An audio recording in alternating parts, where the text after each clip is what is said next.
ಓಂ ಶ್ರೀ ಗುರು ಬಸವಲಿಂಗಾಯ ನಮಃ. ಎಲ್ಲರಿಗೂ ಶರಣು ಶರಣಾರ್ಥಿ. ನಮ್ಮ ಸತ್ಯದರ್ಶನ ಚಾನೆಲ್ಗೆ ಸ್ವಾಗತ. ಎಲ್ಲರೂ ನಮ್ಮ ಚಾನೆಲನ್ನು ಸಬ್ಸ್ಕ್ರೈಬ್ ಮಾಡಿರಿ. ಒಳ್ಳೊಳ್ಳೆ ವಿಷಯಗಳನ್ನು ನಿಮ್ಮ ಸ್ನೇಹಿತರೊಂದು ಮತ್ತು ನಿಮ್ಮ ಕುಟುಂಬದವರೊಂದಿಗೆ ಶೇರ್ ಮಾಡ್ಕೊರಿ.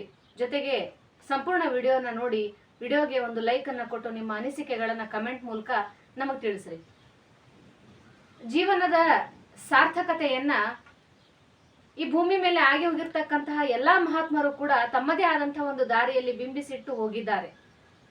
ಯಾಕಂತಂದ್ರ ಯಾರು ಜೀವನವನ್ನ ಯಾವ ದೃಷ್ಟಿಯಲ್ಲಿ ನೋಡ್ತಾರಲ್ಲ ಅದೇ ದೃಷ್ಟಿಯಲ್ಲಿ ಅವರು ಇನ್ನೊಬ್ಬರಿಗೆ ಹೇಳಲಿಕ್ಕೆ ಸಾಧ್ಯ ಆಗುತ್ತೆ. ಅದೇ ರೀತಿ 12ನೇ ಶತಮಾನದಲ್ಲಿ ಆಗಿ ಹೋದಂತ ಶರಣರು ಬಹಳ ಅರ್ಥಗರ್ಭಿತವಾಗಿ ಬಹಳ ಚಂದಾಗಿ, ಅಂದ್ರೆ ಯಾವ ರೀತಿ ಅಂತಂದ್ರ ಒಬ್ಬ ಸಾಮಾನ್ಯ ಮನುಷ್ಯನಿಗೂ ತಿಳಿಯುವ ರೀತಿಯೊಳಗ ಏನ್ ಮಾಡ್ತಾರ್ರಿ ಅವ್ರು ಅಂತಂದ್ರ ಜೀವನದ ಮಹತ್ವವನ್ನ ಸಾರಿ ಸಾರಿ ಹೋಗಿದಾರ. ಕೇವಲ ಒಂದೇ ಒಂದು ವಚನದಲ್ಲಿ, ಕೇವಲ ಒಂದೇ ಒಂದು ಸಾಲಿನಲ್ಲಿ ಅಥವಾ ಕೇವಲ ಒಂದೇ ಒಂದು ಶಬ್ದದಲ್ಲಿಯೂ ಕೂಡ ಜೀವನ ಅಂದ್ರೆ ಇದೇ ರೀತಿ ಇರಬೇಕು, ಜೀವನ ಅಂದ್ರೆ ನಾವು ಹಿಂಗೆ ಬಾಳ್ಬೇಕು ಅನ್ನುವಂತಹ ಒಂದು ಮಾರ್ಗದರ್ಶನವನ್ನ ಅವ್ರು ಏನ್ ಮಾಡಿದಾರೆ ಅಂತಂದ್ರ ನಮಗೆಲ್ಲರಿಗೂ ಕೂಡ ಕೈಯೊಳಗ ಕೊಟ್ಟು ಹೋಗ್ಯಾರ. ಆದ್ರೆ ನಾವೆಲ್ಲಿ ಫೇಲ್ ಆಗಕತ್ತೀವಿ ಅಂತಂದ್ರ ಆ ಕೈಯೊಳಗಿರ್ತಕ್ಕಂತಹ ಗುಟ್ಟನ್ನ ತೆಗೆದು ನೋಡುವಷ್ಟು ವ್ಯವಧಾನ ನಮಗಿಲ್ಲ ಆಗೈತಿ ಈಗಿನ ಕಾಲದೊಳಗ. ಹಿಂಗಾಗಿ ನಮ್ಮ ಜೀವನದಲ್ಲಿ ಸಮಸ್ಯೆಗಳ ಸರಮಾಲೆಯನ್ನೇ ನಾವು ಹೊತ್ಕೊಂಡು ಏನ್ ಮಾಡಾಕತ್ತೀವಿ ಅಂತಂದ್ರ ಆ ಸಮಸ್ಯೆಗಳೊಟ್ಟಿಗೆ ಜೀವನ ಮಾಡಾಕತ್ತೀವಿ ವಿನಃ ಸಮಸ್ಯೆಗಳನ್ನ ಬಗೆಹರಿಸಿಕೊಂಡು ಯಾವ ರೀತಿ ಜೀವನದಲ್ಲಿ ಮುನ್ನುಗ್ಬೇಕು ಅನ್ನುವಂತಹ ಒಂದು ಮಾರ್ಗ ನಮಗ್ ತಿಳಿಯಾಕತ್ತಿಲ್ಲ. ಯಾಕಂತಂದ್ರ ನಮಗಿರ್ತಕ್ಕಂತಹ ರಾಜಮಾರ್ಗದಲ್ಲಿ ನಡೆಯಕ ನಮಗ ದೃಷ್ಟಿಹೀನರಾಗಿದ್ದೀವಿ. ಅದಕ್ಕೋಸ್ಕರ ಏನಾಗಕತ್ತೈತಿ ಅಂತಂದ್ರ ಈ ರೀತಿಯಾಗಿ ಜೀವನ ಹೆಂಗಾಗೈತಿ ಅಂತಂದ್ರ ದ್ವಂದ್ವಮಯವಾಗಿ ಹೊಂಟೈತಿ ಅಂತ ಹೇಳ್ಬೋದು.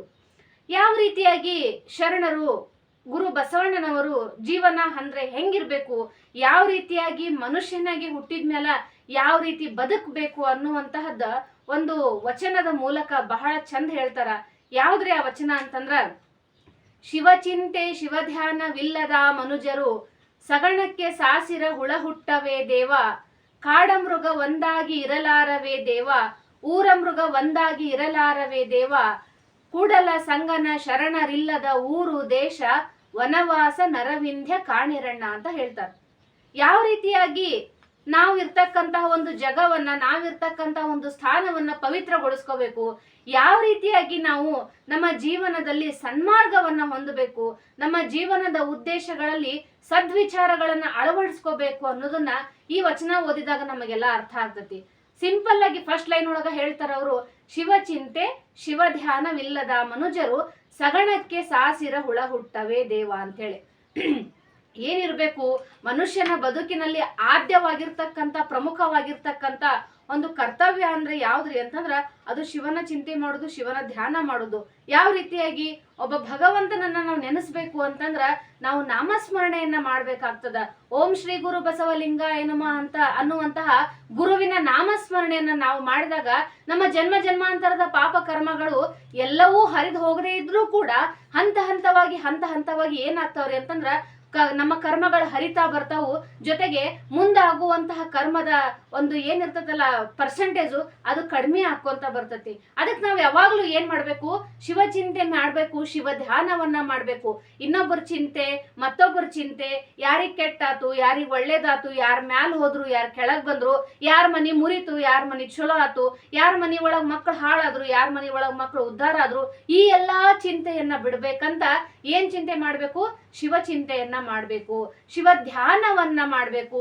ನಾ ದುಡ್ಡು ಗಳಿಸ್ಬೇಕು, ನಾ ಆಸ್ತಿ ಗಳಿಸ್ಬೇಕು, ನಾ ಅಂತಸ್ತು ಗಳಿಸ್ಬೇಕು, ನಾ ಹೆಸರು ಗಳಿಸ್ಬೇಕು, ನಾ ಚಲೋ ಮನಿ ಕಟ್ಬೇಕು, ನಾ ಬಂಗಾರ ತಗೋಬೇಕು, ನಾ ಒಡವೆ ವಸ್ತ್ರವನ್ನ ಹಾಕೋಬೇಕು ಅನ್ನುವಂತಹ ಈ ಧ್ಯಾನವನ್ನ ಬಿಟ್ಟು ಯಾವ ಧ್ಯಾನ ಮಾಡ್ಬೇಕ್ರಿ ಅಂತಂದ್ರ ಶಿವನ ಧ್ಯಾನವನ್ನ ಮಾಡ್ಬೇಕಂತ.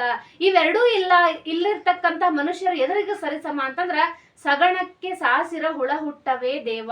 ಸಗಣಕ್ಕೆ ಸಾಸಿರ ಹುಳ ಅಂತಂದ್ರ ಸಗಣಿ ಒಳಗೆ ಏನ್ ಮಾಡ್ತದ್ರಿ ಅಂತಂದ್ರ ಅವಾಗಿಂದ ಅವಾಗ ಸಾವಿರಾರು ಹುಳ ಹುಡ್ತಾವು.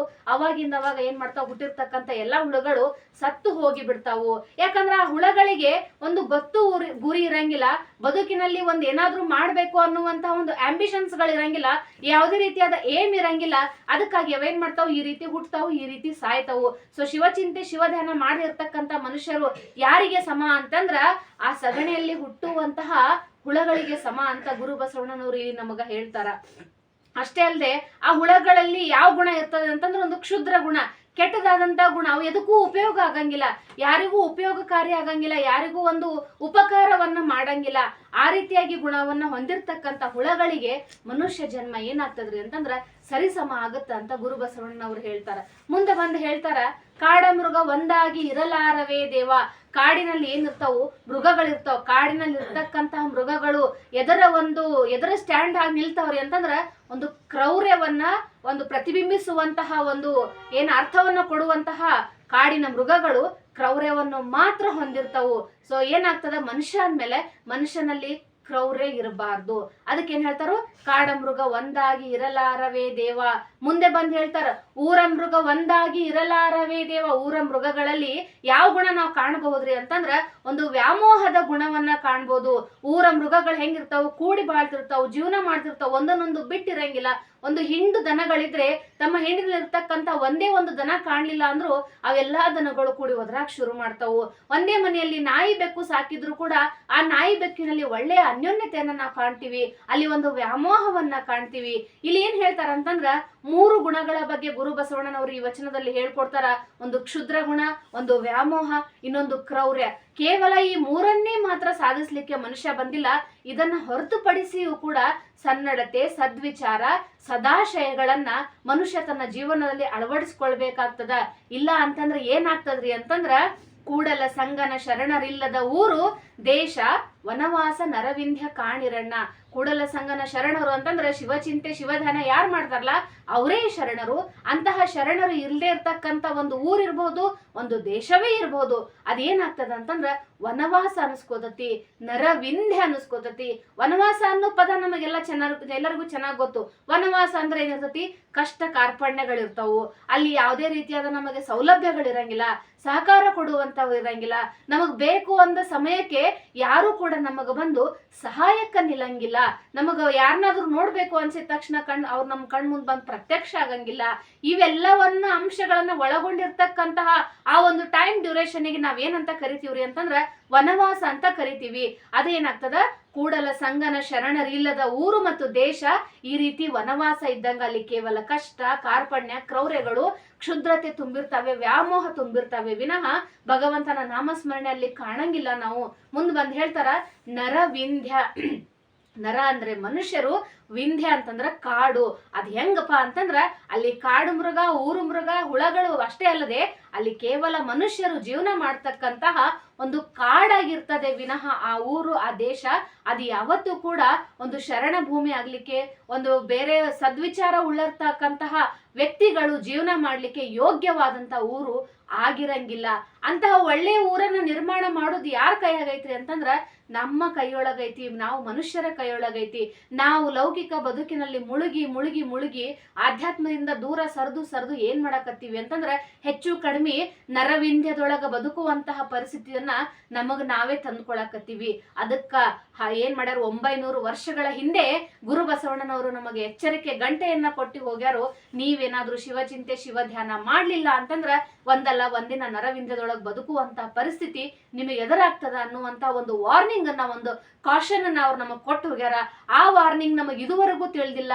ಇನ್ಮೇಲಾದ್ರೂ ನಾವು ಶರಣರ ಬದುಕು ಬರಹಗಳನ್ನ ಓದುವುದರ ಮುಖಾಂತರ ಅದ್ಭುತವಾಗಿರ್ತಕ್ಕಂತಹ ಬದುಕಿನ ನೈಜತೆಯನ್ನು ತೆರೆದಿಡುವಂತಹ ವಚನ ಸಾಹಿತ್ಯವನ್ನ ಓದುವ ಮುಖಾಂತರ ನಾವೇನ್ ಮಾಡೋಣ ಅಂತಂದ್ರ ಶರಣರಾಗ್ಲಿಕ್ಕೆ ಪ್ರಯತ್ನ ಪಡೋಣ ಅಂತ ಹೇಳ್ತಾ ನನ್ನೆರಡು ಮಾತುಗಳನ್ನ ಮುಗಿಸ್ತೀನಿ. ಎಲ್ಲರಿಗೂ ಶರಣಾರ್ಥಿ.